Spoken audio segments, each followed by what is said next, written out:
शक्तीमध्ये ती जर प्रभावित झाल्या कारणानं तुमची जमीन चारपट व्हायला लागली, उत्पादन घटायला लागलं. याचं कारण असं आहे की नैसर्गिक खाद्य, नैसर्गिक खत, निसर्गानं दिलेलं सूर्यप्रकाश, हवा, पाणी यासारख्याचा वापर आम्ही त्याच्याकडे लक्ष दिलेलं नाही. ऊस उत्पादनामध्ये सगळ्यात महत्वाचा जर कुठला पाक असेल तर सूर्यप्रकाश आहे. सूर्यप्रकाश. सूर्यप्रकाश हा तुमच्या मातीला सकारात्मक, ऊर्जावान, शक्तिवान बनवतो. काय म्हणले मी? सूर्यप्रकाश तुमच्या मातीला ऊर्जावान, शक्तिवान आणि उत्पादनक्षम ताकदीनं बनवतो. तो सूर्यप्रकाश तुम्ही किती वर्ष झालं तुमच्या मातीला दिलाय? 2 पिकं काढल्यानंतर पुढचे 2 ते 3 महिने माती नांगरून सरीवर वाळवलाय काय? वाळवलाय काय? वाळवलाय काय? तर तो सूर्यप्रकाश तुमच्या मातीमध्ये बघा हानिकारक बुरशी नष्ट करतो, उमणी वाळवी नष्ट करतो, तुमच्या मातीमध्ये असलेला हानिकारक दूषित वायू नष्ट करतो, तुमच्या मातीतला कणीदारपणा वाढवतो, मातीची सुपीकता वाढवतो, मातीला वापसा येण्यासाठी जे काम करणारे जीवाणू आहेत त्यांना वाढवतो, त्यांना ऊर्जा देतो, ऑक्सिजनची निर्मिती करण्यासाठी मदत करतो. आणि सूर्यप्रकाशामुळे तुमच्या मातीतील जो वापसा येण्याची कंडिशन आहे किंवा हानिकारक दूषित वायू आहे किंवा हानिकारक दूषित ओल आहे ते नष्ट करण्याची ताकद सूर्यप्रकाशामध्ये आहे. म्हणून मातीला सूर्यप्रकाशाची गरज आहे. ऊस उत्पादनामध्ये ऊसाला सर्वात जास्त काय लागते तर सूर्यप्रकाश लागतो. 400 टनाचा व्हिडिओ बघितला गेला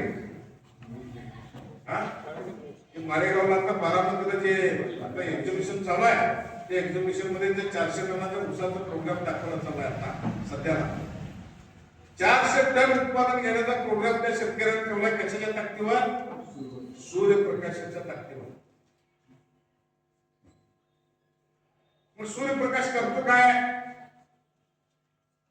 आपण हे अभ्यास केला नाही की वनस्पतीचं अन्न त्या वनस्पतीच्या पानामध्ये तयार होतंय आणि ते पानामध्ये कुणामुळे तयार होतंय? सूर्यप्रकाशाच्या एनर्जीमुळे तयार होते. गायीमध्ये एवढी शक्ती कशात आली? सूर्यप्रकाशात आली. तसं पानामध्ये स्वतःचा अन्न स्वतः तयार करण्याची ताकद ऊसामध्ये कोणापासून मिळणार आहे? सूर्यापासून मिळणार आहे. तो सूर्यप्रकाश तुमच्या ऊसाच्या पानावर दोन्ही बाजूनं म्हणजे दक्षिणायनामध्ये सूर्य असेल तरी पण पडायला पाहिजे, उत्तरायणामध्ये जरी सूर्य असेल तरी पण पडायला पाहिजे, सूर्य मावळतीला गेला तर सूर्यप्रकाश पडायला पाहिजे, उगवत असताना सुद्धा पडायला पाहिजे, मध्यावर तो पडतोयच. म्हणून 2 सरीमधलं अंतर, 2 सरीमधलं अंतर काय असायला पाहिजे? किती फूट असायला पाहिजे? 4.5 5 4.5 5 अजून पुन्हा झाड सुद्धा वाढवायचं. आता सध्या 6 ते 7 फुटाची सरी सोडून मधलं अंतर 1.5 फूट, पिपरीतलं किंवा डोळ्यातलं किंवा रोपामधलं अंतर 1.5 फुटापर्यंत घेऊन त्या फुटव्यामध्ये ऊसाचे फुटवे 12 ते 20 पर्यंतचे फुटवे घेऊन त्या ऊसाला प्रॉपर जाडी देऊन त्याला खताची मात्रा आणि पाण्याचं नियोजन करून त्याचं अंतर व्यवस्थित करून ऊस बांधत केल्यानंतर त्याला सूर्यप्रकाश आणि हवेचं प्रमाण व्यवस्थित वापरल्यानंतर ऊसाचं उत्पादन 200 टनापर्यंत गेलेलं आहे. 150 ते 200 टनापर्यंत घेता येते. हे कधी सुद्धा लागले आम्हाला? सचिन तेंडुलकर त्यावेळेला मैदानामध्ये उतरले आहे. पहिल्यांदा त्यांनी वनडे मध्ये 200 धावा मारल्या.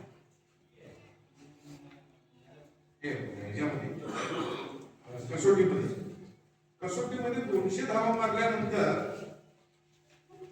मग सेवाचं मारल्या, मग विराट कोहलीनं मारलं, मग आणि कोण रोहित आणि कोण तर त्याने मारले. लक्षात घ्या, म्हणजे पहिला कोण तर मारतोय, पहिला कोण तर मारू शकतोय, पहिला 200 धावा कोण तर काढतोय हे लक्षात आल्यानंतर पाठीमागचा काय होतोय?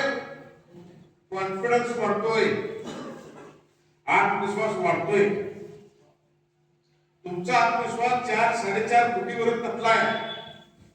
तुम्हाला वाटतंय आम्हाला 4.5 कोटी सरी सोडलं तर उत्पादन निघणार नाही असं वाटतंय तुम्हाला, पण तुम्ही हे समजून घेत नाही. आता तुम्ही 4-4.5 वर आलाय, ह्याच्या अगोदर तुम्ही कितीवर होता?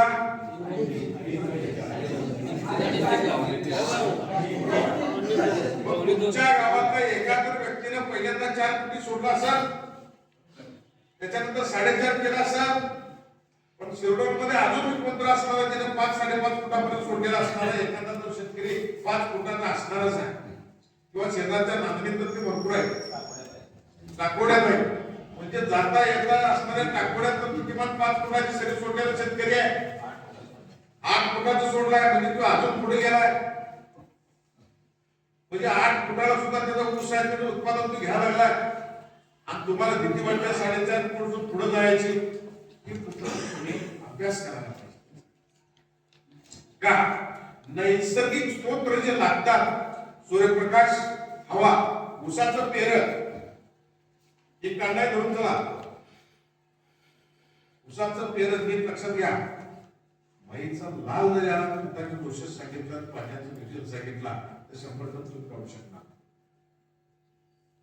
जगातला कुठलाही सायंटिस्ट तुमच्यापासून येऊन सांगितला एवढ्या डोस मात्रा द्या, हे आळवणी करा, हे फवारणी करा, हे एवढं टाका, हे असं करा, 100% साहेब मिळणार नाही.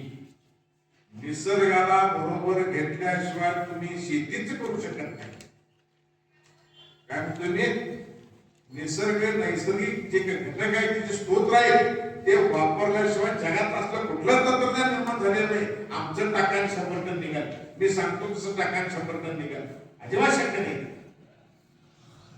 आमचा बाप आला जरी खाली आला, देव जरी आला तर ते निघणार नाही. कारण शेती ही निसर्गावर अवलंबून आहे. 4 भिंतीतला व्यवसाय तो नाही. 4 भिंतीच्या आत काहीतरी एखादं दुकान टाकले आणि ते धंदा केला, व्यवसाय केला असं नाही. त्याला नैसर्गिकच लागते. कारण ऊस पीक हे सजीव आहे, काय जिवंत आहे. माती जिवंत आहे आणि ती निसर्गाने तयार केलेली आहे. आणि निसर्गाच्या रचनेप्रमाणे जर आपण गेलं तर 100% तुम्हाला तिथे सक्सेस करू शकतोय. सूर्यप्रकाश हे ऊस उत्पादनामधला महत्वाचा स्रोत आहे. म्हणून आपल्याला सूर्यप्रकाश येण्यासाठी 2 पिकामधलं अंतर, 2 सरीमधलं अंतर, 2 टिपरीमधलं अंतर, 2 डोळ्यामधलं अंतर, 2 रोपामधलं अंतर मात्र तुम्हाला शास्त्रीय पद्धतीनं नवीन तंत्रज्ञानाप्रमाणे त्याचा अभ्यास करून तुम्हाला ठेवावं लागेल. ऊसाचं पेर असलं ते पेऱ्यामधनं श्वासोच्छ्वास चालत असतो. ऊसाची हवा घेणं, हवा सोडणं, ऑक्सिजन घेणं, कार्बन सोडणं हे उत्सर्जन चालू असतं. त्याचं श्वासोच्छ्वास असतो. पाणी पानामधनं बाहेर मुळावाटे पाणी घेतलं, पाणी मुळावाटे बाहेर फेकणं, एक्सेस झालेलं पाणी बाहेर टाकणं, परत ते पाणी द्रव स्वरूपामध्ये असेल तर ते आत घेणं, ही प्रक्रिया पानामधून होत असते. त्याला स्टोमाटा म्हणायचं. पर्णरंध्र असतात, त्या पर्णरंध्रामधनं त्याला ऑक्सिजन घेणे, कार्बन सोडणे ची प्रक्रिया होत असते.